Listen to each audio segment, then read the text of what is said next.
오늘은 마태복음 강해 제 70번째 시간으로 내 마음의 돌과 가시라는 제목으로 하나님의 말씀을 같이 나누겠습니다. 우리 사람들은 글이나 어떤 말로서 자신의 마음속에 있는 생각을 표현합니다. 사람들은 그런 것을 표현할 때 여러 가지 다양한 수사법을 사용합니다. 그래서 자신이 하는 말이나 글을 더 풍성하게 만들고 또 다른 사람들에게 좀 더 효과적으로 이해시키기를 원합니다. 그 많은 수사법 중에 하나가 비유법이라는 것이 있습니다. 우리 예수님께서는 이 비유법을 자주 사용하셨습니다. 그러니까 우리 예수님조차도 어떻게 하면 사람들에게 쉽게 말씀을 전할 것인가 연구하셨다는 것입니다.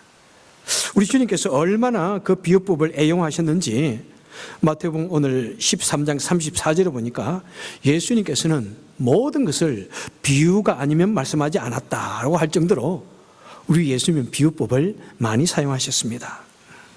오늘 본문에 나오는 비유라는 단어 보면은 헬라어로 파라볼레입니다. 어떤 것을 그 옆에 나란히 놓다라는 것입니다. 어떤 한 가지를 쉽게 이해시키기 위해서 다른 것을 빗대어서 표현한다는 그런 방법입니다. 그래서 성경에는 많은 비유법이 나오고 있습니다. 그죠? 오늘 씨 뿌리는 비유, 겨자씨 비유, 탕자의 비유, 잃어버린 동전의 비유, 종의 비유, 이런 비유를 통해서 하나님께서는 하나님의 백성들의 삶을 좀 더 우리에게 분명히 가르쳐 주기를 원하시고 또 천국과 하나님에 대해서 설명해 주십니다. 자, 비유를 하는 목적이 무엇입니까? 오늘 10절에 보니까 제자들이 예수님께 묻습니다. 왜 비유로 말씀하십니까? 제자들이 이렇게 물었습니다. 그랬더니 예수님께서 말씀하십니다. 천국의 비밀을 아는 것이 너희에게 허락되었다. 그죠? 10절에서 그렇게 말씀하죠. 11절에서. 그러면서 16절에서 너희 눈은 봄으로 너희 귀는 들음으로 복이 있다. 너희들은 이 말씀을 들을 때 더 잘 이해하게 되게 이 말씀을 주셨다. 그러니까 이 비유의 목적은 무엇입니까? 우리가 하나님의 말씀을 받아들일 때 더 잘 이해할 수 있도록 그리고 더 잘 받아들일 수 있도록 이 비유를 주셨다는 것입니다. 그래서 이 천국 말씀을 시작하실 때 천국은 이와 같으니, 여러분 우리가 천국을 아무리 잘 설명한다고 해서 이해가 될까요? 이해할 방법이 없습니다. 그래서 천국의 황금길로, 생명수 나무길로, 생명수 나무, 그 다음에 생명수 이야기하면은 그게 정말일까? 그죠? 황금길 그러면은 아이고 무슨 그렇게 물질 많은 이렇게 땅이 무슨 황금으로 되어 있어요. 너무 물질적이다. 이렇게 비판하는 사람도 있잖아요. 우리 잘 몰라요. 정말 천국이 어떤 의미인지. 그리고 우리 하나님에 대해서 설명할 때 딱 그것이 마음에 잘 이해가 됩니까? 잘 이해가 안 되잖아요. 무한한 영계 전에, 태초 전에 계셨고 천지를 창조하시고, 참 이런 말이 잘 이해가 안 됩니다. 그래서 우리 예수님께서는 사람들에게 좀 잘 설명해 주기 위해서 자연을 설명하고 일상생활을 보면서 주위에서 했던 생활들을 보면서 내가 경험했던 것을 비유하면서 이렇게 설명을 하십니다. 심지어는 극장에 간 이야기까지 하시잖아요. 극장에서 보니까, 영화를 보니까 영화가 아니고 연극을 보니까 이러면서 예수님께서 말씀하시잖아요. 얼마나 생활 속에서 밀접하게 태양을 보면서, 새들을 보면서, 들의 풀들을 보면서 비유를 하십니다. 자, 그런데 11절 하반절에 보니까 그들은 누구냐면은 하나님의 말씀을 받아들이지 않는 자들을 말씀합니다. 그들에게는 이 말씀을 받아들이는 것이 허락되지 아니하였나니. 14절에서 이사야의 예언이 말하기를 너희가 듣기는 들어도 깨닫지 못할 것이요 보기는 보아도 알지 못하리라. 15절에 이 백성들의 마음이 완악하여져서 그 귀는 듣기에 둔하고 눈은 감았으니 이는 눈으로 보고 귀로 듣고 마음으로 깨달아 돌이켜 내게 고침을 받을까 두려워함이니라. 이렇게 말씀하십니다. 자, 비유를 주신 목적이 첫 번째는 잘 이해하기 위함인데 또 다른 목적은 무엇이냐면은 하나님의 말씀을 받아들이지 않는 자는 더 받아들이지 못한다는 것입니다. 그런데 좀 이상하지 않습니까, 여러분? 비유는 쉽게 말하기 위한 것인데 왜 믿지 않는 사람들은 더 받아들이지 못하는 것일까요? 자, 그 이유를 간략하게 15절에서 말씀하고 있습니다. 이 백성들의 마음이 완악해져서 그 귀는 듣기에 둔하고 눈은 감았으니. 자, 비유를 말씀하는데 그 듣는 사람이 둔해서 그것을 못 듣는 것이 아니라 마음이 완악해져 가지고 그 비유를 더 못 듣는다는 것입니다. 누구입니까? 그 유대의 지도자들, 바리새인들, 서기관들, 대제사장의 무리들, 그들이 마음이 완악해져서 귀를 막았다는 것입니다. 눈을 감았다는 것입니다. 무슨 말씀일까요? 사실 이해는 쉽지는 않습니다만은 바리새인들은, 그러니까 유대의 지도자들은 유대주의라는 것이 있습니다. 자신들의 유대주의 관점에서 성경을 해석합니다. 그래서 그들은 성경은 반드시 이렇게 해석되어야만 한다고 주장을 하는 것이 있습니다. 그런데 그 해석이 바른 해석이면 얼마나 좋겠습니까? 그런데 그들은 오직 율법주의와 유대주의, 우월주의, 선민주의에 빠져가지고 성경을 해석합니다. 그래서 성경의 원래적 의미를 제대로 이해하지 못합니다. 율법을 주신 그 목적이 위로는 하나님을 사랑하고 옆에는 사람을 사랑하는 것인데 그 율법을 문자적으로만 해석합니다. 그리고 결국 메시아로 오신 그 예수님을 받아들이지 못하고 배척을 합니다. 자, 그런데 우리 예수님께서요, 성경을 쉽게 해석하기 위해서 비유로 말씀하십니다. 자연을 보면서 생활 속에서 본 것, 들은 것, 경험한 것, 이런 것을 빗대어서 설명을 합니다. 자, 그런 것을 유대인들이 좋아할까요? 유대인들은 율법은 너무나 거룩합니다. 그래서 율법을 그냥 율법으로 그냥 그대로 해석하고 받아들여야 되는데 율법을 쉽고 재미있게 이렇게 해석을 하니까 어떻게 생각합니까? 그러면 안 돼. 그것은 불경건한 거야. 그러면서 싫어하는 것입니다. 여러분 이해가 되시는가요? 저는 오늘 이런 면에서 좀 이해를 해볼 수 있는 것 같아요. 예를 들면은 이전에 참 경건하다고 자부하는 그런 분들은 목사님들이 설교 중에 재미있는 예화를 하고 시사적인 것을 하면은 싫어하였습니다. 혹시 여러분 그런 경험이 있나요? 성경만 말해주세요. 이렇게 말하는 분이 있습니다. 심지어는 그것이 매우 성경적이라고 이렇게 말을 하기도 합니다. 우리는 성경만 말하지, 뭐 다른 거 말하지 맙시다. 다른 거 배우지 맙시다. 그래서 설교도 성경만 말하는 설교, 사실 그거 주석 설교라고 그러는데 그걸 또 좋아하는 사람이 있어요. 성경 한 구절 읽고 해석하고 한 구절 읽고 해석하고. 성경만 배웁시다. 그것만이 진짜 설교라고 생각하고 그것이 칼빈주의의 가장 본질이라고 생각하고 그렇게 말합니다. 심지어 여러분 어떻게 했습니까? 우리 어릴 때 교회에서 복음성가, 찬양송을 부를 수 있었을까요? 없었을까요? 뭐 불렀죠 우리는. 그런데 어른들은 매우 싫어했습니다. 예배 시간에 찬양송, 복음송가 그런 것을 왜 불러? 기타를 치면 싫어했어요. 그거 비슷하게 말하면 좀 이해가 될까요, 여러분? 네?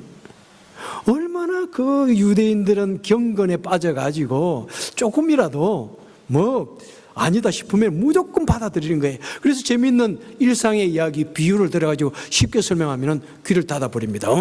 경건하지 못한 것. 그래서 더 안 듣는다는 것이에요.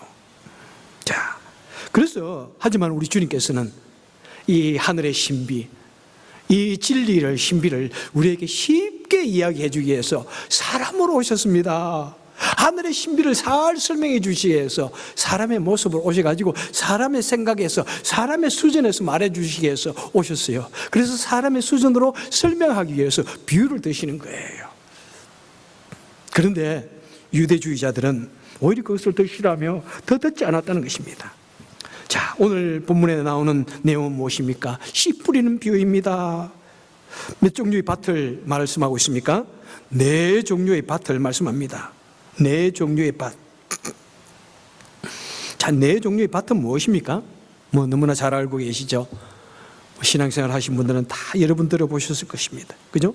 4종류의 밭은 하나님의 말씀에 반응하는 4종류의 사람의 마음을 의미합니다. 자, 첫째는 어떤 밭이 있습니까? 길 위에 떨어진 씨, 길 위가 있습니다. 4절에서 말씀하고 있죠. 길가에 떨어짐에, 씨가 길가에 떨어짐에 새들이 와서 먹어버렸고, 그것이 길 위에 떨어져 있는 씨입니다. 자, 그러면서 이제 19절에 해석이 나옵니다. 아무나 길 위에 떨어졌다는 것은 뭐냐면은, 아무나 천국 말씀을 듣고 깨닫지 못할 때는 악한 자가 와서 그 마음에 뿌려진 것을 빼앗나니 이것이 곧 길가에 뿌려진 씨요, 그렇게 말씀합니다. 여러분, 길 위,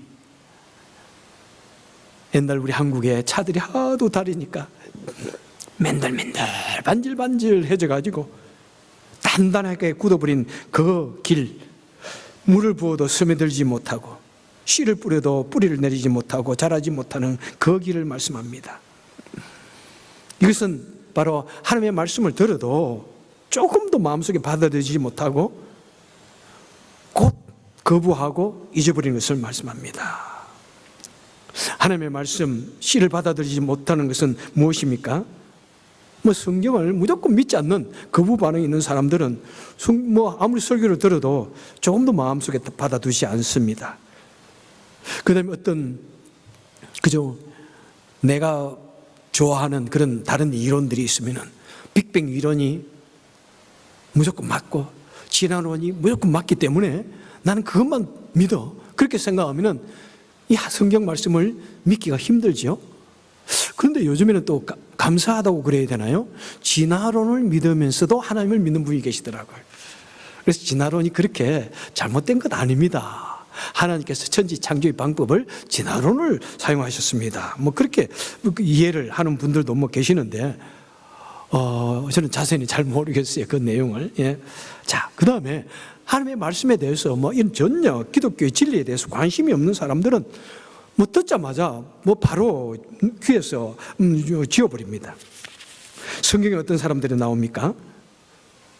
하나님께서 아브라함에게 소돔과 고모라가 멸망한다고 그랬습니다. 그래서 아브라함이 롯에게, 그리고 천사들이 롯에게 가가지고 이제 소돔과 고모라가 멸망할 것이다, 내 가족을 다 데리고 이 성을 떠나라 그럽니다. 그러니까 롯이 가족들에게 쭉 설명을 합니다. 이제 이 성이 멸망하니까 떠나자 그랬더니 그 롯의 사이들이 듣고 무엇이라고 그랬다고요? 농담으로 얘기했더라. Are you joking? 여러분, 정말 롯의 사이와 같은 사람이 얼마나 많은지 몰라. 예수 믿지 않는 사람들 말하면은 웃긴다고 그래. 그런 걸 믿느냐고 그러고, 참 그런 것을 안 믿는다는 것, 그리고 내가 하나님을 믿는다는 것이 그때는 너무너무 감사한 것 같아. 나도 참 저럴 수 있는데, 그죠? 그런 사람은 절대 하나님을 믿지 않아요. 농담으로 여겨요. 저번에는 버스를 타고 가는데 어떤 청년 둘이서 막 이야기를 해요. 세상이 진화에 의해서 만들어졌는데 기독교인들은 창조되었다 그러고, 그 사람들 이상해 이러더라고. 그런데 나는 진화론보다 천지 창조가 훨씬 잘 믿어지니 얼마나 감사한지. 이러면 이렇게 전혀 듣고 조금도 일고의 가치도 없이 복음을 배척하는 사람을 길가에 떨어진 길가와 같은 그런 마음의 밭이라고 이야기하고 있습니다. 소돔과 고모라의 롯의 사이들뿐만 아니라 유대인들도 말씀하고 있는 거예요. 예수님이 말씀을 전하고 사도 바울이 말씀을 전하고 스데반 집사가 말씀을 전했지만은 그들은 그 유대주의에 빠져가지고 무조건 귀를 열고 조금만 들어보면은 자신이 그래도 하나님을 믿기 때문에 그 말씀이 들어올 것인데 무조건 배척하는 거예요. 그리고 귀를 막고, 그죠? 받아들이지 않는 그런 모습들을 길가에 바친 것입니다. 자, 두 번째 밭은 어떤 것이 있습니까? 돌밭에 떨어진 돌밭이 있습니다. 5절에서 말씀하고 있죠. 흙이 깊지 아니하므로 곧 싹이 나오나 해가 돋은 후에 타서 뿌리가 없으므로 말랐고, 그리고 20절에서 해석합니다. 돌밭에 뿌렸다는 것은 말씀을 듣고 즉시 기쁨으로 받되 그 속에 뿌리가 없어 잠시 견디다가 말씀으로 말미암아 환난이나 박해가 일어날 때 곧 넘어지는 자요. 자, 밭이 있는데 돌이 너무 많다는 것입니다. 자갈밭이라는 것이죠. 씨가 떨어졌는데 자갈밭에 그냥 떨어진 거예요. 그러니까 조그만 비가 올 때는 이렇게 뿌리가 자라다가 뿌리가 내리지 못하고 햇빛이 나오면은 곧 말라버린, 비가 내리지 않고 말라버리고 죽는 것을 말합니다. 그래서 여기 보니까 말씀을 즉시 기쁨으로 받되 곧 말라버리는 것. 오늘 설교 괜찮은데? 오늘 재미있었어요. 좋았어요. 그런데 돌아서면은 잊어버린다는 거예요. 왜 그렇습니까? 여기에 보면은 환난이나 박해가 일어났다고 하는 것은 또 그 당시를 빗대어서 하는 말이고, 여러 가지 다른 일도 많죠. 세상 일에 너무 바쁘고, 세상 일에 너무 힘들고, 내 삶에 어떤 문제가 있으면은, 다른 것에 정신을 쏟고 있으면은 우리는 곧 잊어버립니다. 여기에서 기쁨으로 받되라는 말은 감동을 받았다는 말입니다. 꼭 기쁨만 말하는 건 아닙니다. 어떤 메시지를 들을 때, 그 메시지 들을 때, 아이고, 이 메시지가 뭔가 내 마음에 감동을 주네? 나의 마음을 좀 괴롭게 하는데? 회개의 눈물이 있는 그런 것까지도 말씀합니다. 말씀으로 인해서 두려움을 느끼는 것. 와, 정말일까? 하나님의 말씀이 정말일까? 하나님이 정말 살아계실까? 그런 두려운 감정을 확 느낀다는 것입니다. 그렇지만은 어떤 어려움을 당하고 문제가 생기고 바쁘고 다른 일에 정신에서 팔면은 곧 그것을 포기해버리고 잊어버린다는 것입니다. 좀 더 실질적으로 또 말해본다면 우리가 교회를 다닙니다. 그렇다고 교회 다닐만 하다 싶은데 어려운 일을 당합니다. 여러분, 인간 사회에 같이 살다 보면은 어려운 일을 당해요. 사람이 똑같지 않잖아요. 내 가족도 서로 툭각툭각 싸우고 내 몸에서 난 자식도 말 안 들어가지고 어떤 때는 정말 마음 상하게 하잖아요. 정말 어떤 때는 어떻게 저런 애가 내 자녀일까 이런 생각이 막 들고 그러잖아요. 그런데 다른 사람이 안 그렇겠어요, 여러분. 다른 사람과의 관계에서도 문제가 생길 수가 있습니다. 갈등이 있을 수 있고 오해가 있습니다. 그러면은 이제 처음 교회 나오기 시작한 분들은 최고 쉬운 방법이 뭐예요? 에이구, 교회 나오지 않으면은 저런 사람 안 보지 뭐. 즉시 교회를 떠납니다. 그리고 믿음도 떠나버립니다. 세상에. 어떤 이유든지 그냥 내 이유가 있으면 그걸 가지고 그냥 믿음을 포기하는 것을 말씀합니다. 그리고 또 다른 이유도 있습니다. 교회를 다니다 보니까 교회에 성경 공부도 해야 된다 그러고, 그 다음에 이것도 해야 된다 그러고, 저것도 해야 된다, 봉사도 해야 된다 그러고, 헌신도 해야 된다. 자꾸 일이 이제 막 생기기 시작하는 거예요. 나는 그냥 올 때 한 번씩 교회 그냥 한 번 가끔씩 오고 싶은데, 교회 또 안 나오니까 목사가 전화하고, 또 목자가 막 전화하고, 막 부담이 되고, 주위 사람들이 왜 안 나오냐 그러고, 그러니까 막 부담이 되는 거예요.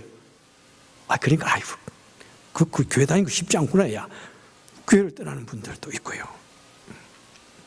또 교회 다니려고 그러면 왜 자꾸 다른 일이 막 생기는지 몰라. 전에는 좀 일이 없었는데 사단이 계속해서 나를 바쁘게 만듭니다. 일요일 되니까 더 바빠져요. 예? 그리고 세상에 토요일 저녁 때문에 왜 그렇게 보고 싶은 영화, 연속극이 많은지 그냥 밤을 새워서 연속극을 봅니다. 아침에 일어나지 못하는 거예요. 아이들은 밤을 새워서 컴퓨터 게임을 하고, 그죠? 그냥 그것을 끊지 못하는, 거기에 그걸 끊지 못하는 거예요. 그래서 예배 교회 나와도 날마다 그 생각이 있는 게 빨리 가서 내가 그거 해야지. 마음이 불안한 거예요. 그러니까 교회 나와도 말씀이 귀에 들어오지를 않는 것입니다. 자꾸 그것이 심화되어지면은 그냥 교회 생활 완전히 포기하는 것이죠. 사도행전 24장에 보니까 사도 바울이 예루살렘 벨릭스 총독에게 가서 복음을 전합니다. 바울이 의와 절제와 장차 오는 심판을 강론하니 벨릭스가 두려워하여 대답하되 지금은 가라. 내가 틈이 있으면 너를 부르리라. 야, 사도 바울이 말씀을 전하고 심판에 대해 전하니까 벨릭스가 마음에 감동을 받은 거예요. 어휴, 정말, 야, 죽으면 정말, 야, 정말 세상이 이렇게 되는구나. 죽으면 왜 이런 일이 있구나. 두려움을 확 느낍니다. 그런데 가만히 생각해 보니까, 아니, 내가 어떻게 유대인이 전하는, 그런, 기독교, 그런 것을 내가 받아들일 수 있어. 안 돼. 내가 체면이 있지. 사회적인 지위가 있지. 명예가 있지. 그래서 가라. 그건 안 듣겠다는 거예요. 마음에 감동은 왔지만은 그 말씀을 듣지 않겠다고 보내버립니다. 여러분. 이와 같은 것. 여러 가지 이유로 인해서 뭔가 있기는 있는 것 같은데, 바빴어. 힘들었어. 헌신하기 싫었어. 미웠어. 그리고 너무나 고통스러웠어. 잊어버리는 것을 말씀합니다. 그 다음에 세 번째로는 어떤 밭이 있습니까? 가시떨기에 떨어진 씨가 있습니다. 7절에서 말씀하죠. 가시가 자라서 기운을 막았고, 가시가 자랐어. 씨가 조금 자라는데 가시덤불이 덮어버려가지고 햇빛을 막아버리고, 그래서 기운을 막았다. 자라지를 못한다는 것입니다. 자, 해석을 22절에서 합니다. 다 같이 보겠습니다. 가시떨기에 뿌려졌다는 것은 말씀을 들으나 세상의 염려와 재물의 유혹에 말씀이 막혀 결실하지 못하는 자요. 이렇게 말씀하고 있습니다. 자, 울창한 가시덤불이 무엇이라고요? 세상의 온갖 염려, 재물의 그런 아까움에 이 말씀이 이렇게 자라다가 막혀버린다는 것입니다. 아마 돌밭보다는 조금 그래도 나은 것 같아요. 그죠? 그래서 신앙생활을 이거 하는 것 같은데 말라가지고 그냥 파래가지고 매일 어린아이 같은 색깔, 파릇파릇한 색깔. 자라지를 못하고 뿌리를 내리지 못하고 아무런 결실이 없는 신앙생활. 그래서 신앙생활을 오래 하여도 믿음의 발전이 없습니다. 신앙 인격에 변화와 결실이 없습니다. 겉으로는 뭔가 변한 것 같고 아는 것은 많은데 실제로 그 영혼이 변화되지 않는 것입니다. 누구일까요? 마태복음 19장에 보니까 한 부자 청년이 예수님께 찾아와서 묻습니다. 예수여, 내가 이 모든 계명을 다 지켰습니다. 내가 무슨 선한 일을 해야 영생을 얻겠습니까? 선생님, 내가 무슨 선한 일을 해야 영생을 얻겠습니까? 예수님께서 그래, 계명을 그럼 다 지켜라. 그랬더니 청년이 말합니다. 이 모든 것을 내가 다 지켰습니다. 아직도 무엇이 부족합니까? 예수님께서 말씀하십니다. 내 소유를 팔아가지고 네가 얻기를 원하느냐? 그러면 내 소유를 팔아가지고 사람들에게 나누어 주라. 그리고 와서 나를 따르라. 그랬더니 뭐라고 합니까? 청년은 재물이 많음으로 말씀을 듣고 근신하며 가버렸다. 더 이상 안 돌아왔다 이 말입니다. 청년은 아마 부자였던 것 같아요. 자신에게 있는 그 재물이 얼마나 부자였는지 모르지만은 그 재물이 아까워가지고 그것을 주의를 향해서 하나님 나라를 위해 쓰려고 하니까 아까워가지고 그래서 벌벌벌 떨다가 말씀이 자라지 못하고 열매를 맺지 못하고 그냥 그대로 매일같이 무늬만 수박, 그저 끝으로만 예수 믿는 사람 행세를 한다는 것입니다. 우리 마음속에 이런 것이 있다는 것입니다. 그죠?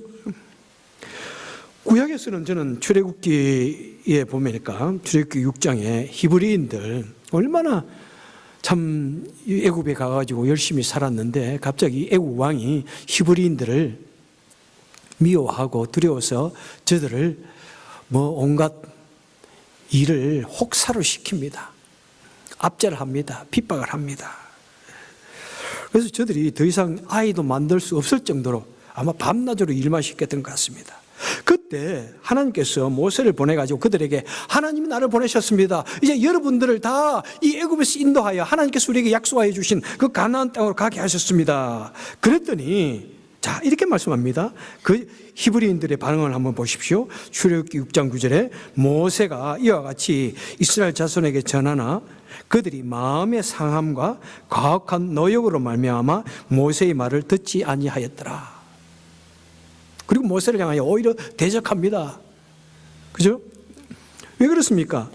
그들이 하나님의 말씀을 받았을 때 얼마나 저들의 마음이 정말 좋은 마음에 바쳤다면은 모세의 말을 들었을 때 희망을 보았을 것이고 소망을 보았을 것이고 믿음을 보았을 것이고, 야, 우리가 이제 떠나게 되는구나, 하나님 감사합니다, 이래야 되는데 너무 힘드니까, 세상 일이 너무 힘드니까 그것조차도 믿지 못한다는 거예요.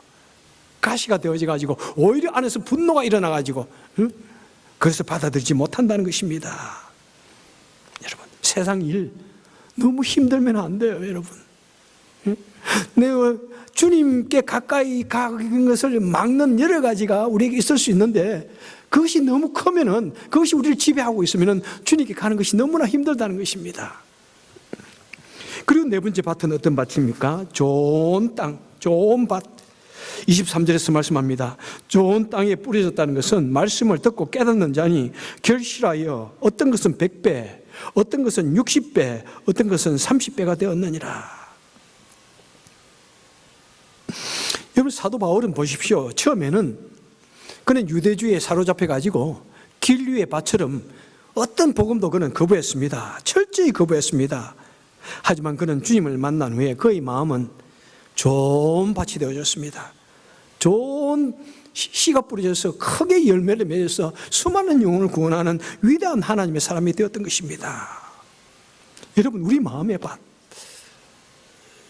특별히 이 말씀은 여러분 하나님과 하나님의 말씀과 우리 사람의 관계에 대해서도 말씀을 하는 것이 가장 주된 것이고요. 또 이 말씀은 이 목사의 설교와 우리 교회의 관계에서도 그대로 적용되는 것을 저는 발견하였습니다. 우리 성도님들이 목사의 설교를 어떻게 받아들이는가, 그거 매우 밀접하게 연관이 되어 있습니다. 사람들은 곧장 어떤 목사님 설교 참 잘해, 어떤 목사님 설교 참 못해. 그런데 그 기준이 뭡니까? 근데 사람마다 다 달라요, 여러분.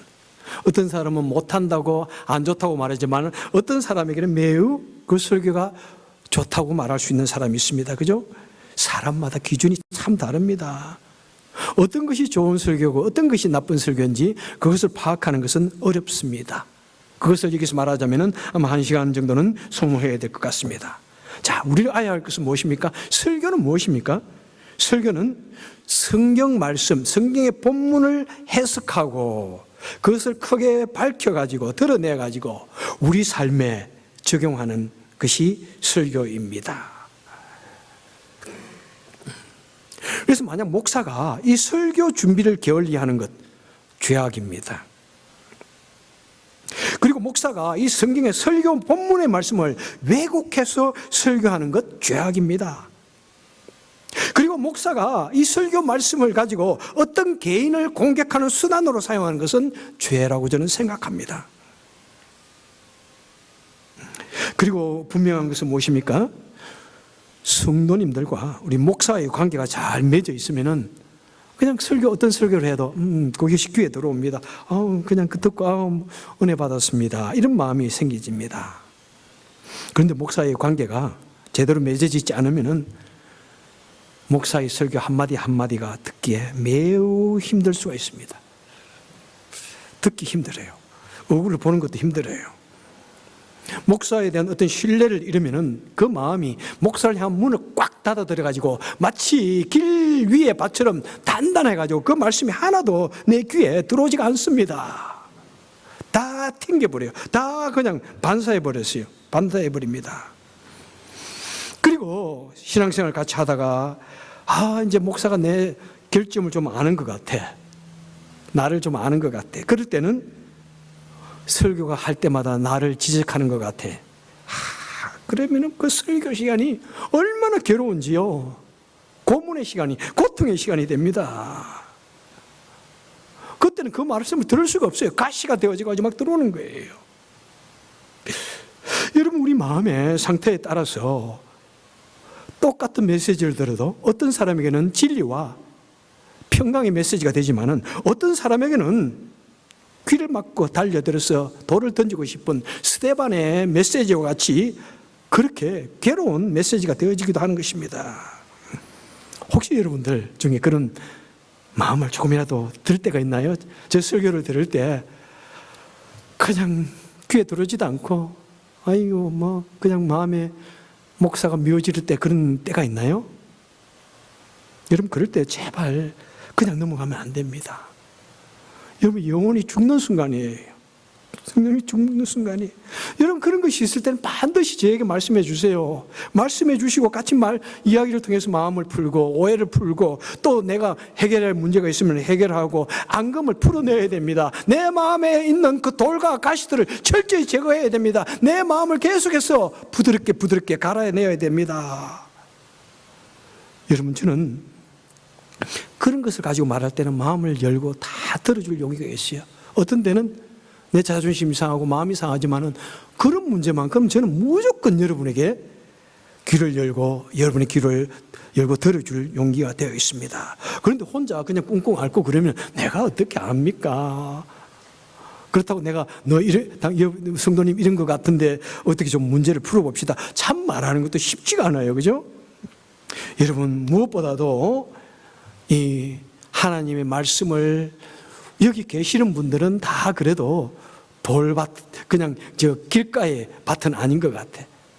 그래도 적어도 말씀을 받고 그러니까 교회 나오시는 거죠. 하나님의 말씀을 받을 때 그 하나님의 말씀이 내 마음에 잘 안 들어오면은 혼자 읽어도 안 들어오면은 뭔가 문제가 있을 때는 저에게 질문을 하고요.